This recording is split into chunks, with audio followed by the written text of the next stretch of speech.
Sehingga sekalian saya muliakan, Quran jadi obat buat segala macam hal. Saya pernah diijazahin, ini juga saya mau ijazahin sama teman-teman di sini. Saya pernah saya ceritain di buku Bidadari Bumi, saya pernah tiba-tiba aja benci sama seorang santri, sama seorang teman yang duduk di kelas saya. Saya dari dulu waktu saya di Tarim saya sudah ngajar. Alhamdulillah dikasih amanat buat ngajar. Itu ada salah satu anak murid di kelas saya, tiba-tiba aja saya benci sama dia gitu. Kebencian yang aneh. Sebab yang dulu saya pernah dengar, ih, lihat dia enak banget gitu. Pernah dengar gak istilah itu kan? Baru lihat aja, ampun enak banget. Saya kira itu cuman istilah aja, ternyata beneran teman-teman. Beneran, itu juga saya baru tahu. Ngelihat mukanya, makanan di perut saya naik semuanya. Lihat mukanya tuh langsung duk duk duk duk duk. Saya langsung keluar dari kelas, saya muntah dulu, baru bisa masuk lagi ke kelas gitu. Aneh banget kan? Saya dulunya itu ngira sesuatu yang wajar mungkin karena dia emang nyebelin gitu. Padahal dia tuh seneng banget belajar, dan masalahnya lagi dia itu sangat seneng sama saya. Mengidolakan gitu. Maksudnya dia bener-bener, jadi dia tuh kalau di kelas saya pengennya duduk paling depan. Dan saya karena saya sebel sama dia, saya suruh dia duduk di belakang. Saya bener-bener gak tahu gitu, mendadak sampai berminggu-minggu gitu. Ada teman saya yang paling deket, dia bilang, aneh di ustazah nih, aneh. Dia bilang gitu. Saya bilang enggak aneh, wajar aja, emang dia nyebelin kok gini gitu. Tapi gak ada orang benci sama kayak gitu. Gak ada orang sebel sampai beneran muntah tuh, gak ada ustazah. Saya bilang, ayo ustazah, saya bawa ustazah nih ke Hubaba Umairah.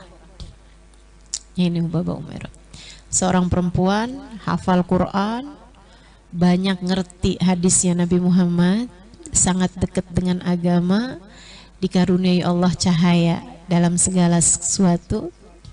Saya datanglah ke sana, dibawa sama teman saya ini. Saya bilang, ngapain kamu bawa saya ke Hubaba Umairah? Hubaba Umairah itu kan tukang ngobatin orang. Saya ngerasanya kayak gak sakit gitu loh. Kata teman saya, ustazah nih sakit, ustazah gak ada orang benci orang kayak gitu. Akhirnya datanglah saya ke sana, baca-bacain nama beliau, lihat gitu, terus dia bilang, kamu nih kena ain katanya. Kamu kena ain. Jadi akhirnya ya benci sama dia itu gitu. Terus dia kasih tahu, orang yang paling banyak kena ain itu orang kaya sama orang yang berilmu. Itu sangat mudah banget terkena mata panas ya teh, ain dari orang.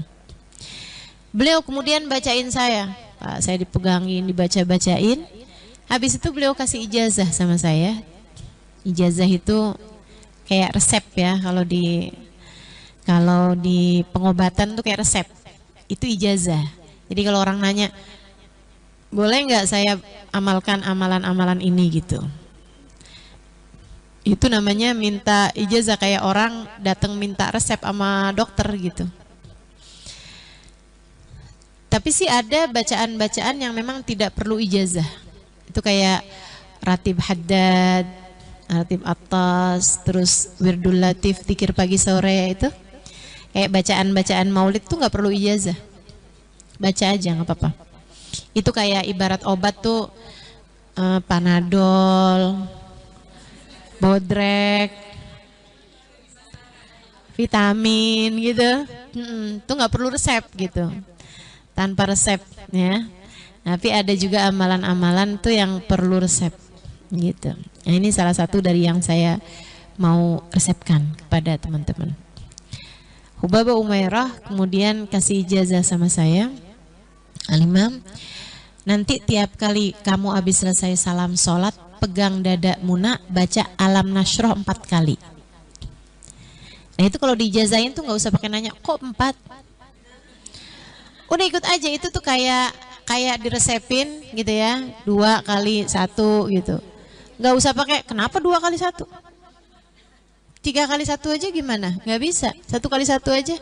Yaudah kalau kamu mau sehat ya udah gitu. Itu. Jadi beliau ngasih ijazah saya baca Alam Nasroh sambil pegang dada 4 kali baca Alam Nasroh, langsung begitu habis selesai salam sholat.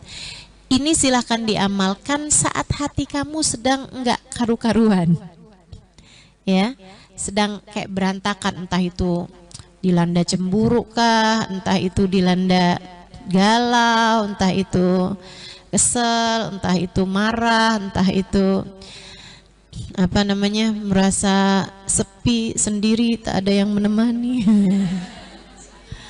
Gundah gulana, menderita, merana, pokoknya gitulah rasa-rasa yang nggak enak gitu. Ya, silahkan diamalkan. Kalau hati lagi biasa-biasa aja sih ya baca zikiran yang biasa aja itu ya. Dari istighfar subhanallah 33 kali, ayat kursi kan begitu? 33 subhanallah, 33 alhamdulillah, 33 Allahu akbar. Akhiri dengan la ilaha illallah wahdahu la syarikalah lahul mulku wal hamdu yuhyi wa yumitu wa ala kulli syai'in qadir. Ini kalau hati lagi berantakan nih, Al-Qur'an nih bisa jadi hudan, bisa jadi petunjuk.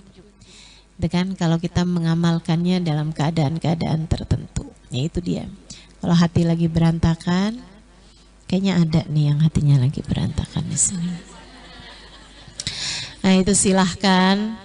Habis selesai salam sholat, langsung baca Bismillahirrahmanirrahim, Alam Nasroh laka sadrak, tangan kanannya pegang dadanya, baca Alam Nasroh laka sadrak wa wada'na anka wizrak, diawali dengan Bismillah ya, 4 kali Alam Nasroh. Saya ijazahkan, qabiltul ijazah. Fatihah ila ruhi hubaba umairah anallaha yaghfir laha warhamha wa yataghasha birrahmah wal maghfirah uskinul jannah birahmati sya'allah. Al-Fatihah. Bismillahirrahmanirrahim. Alhamdulillahi rabbil alamin. Ar-Rahmanir-Rahim. Maliki yaumiddin. Iyyaka na'budu wa iyyaka nasta'in. Ihdinas siratal mustaqim. Siratal ladzina an'amta 'alaihim ghairil maghdubi 'alaihim waladdallin. Amin. Nabi pun juga banyak ngajarin sesuatu dengan pakai ayat-ayat Quran.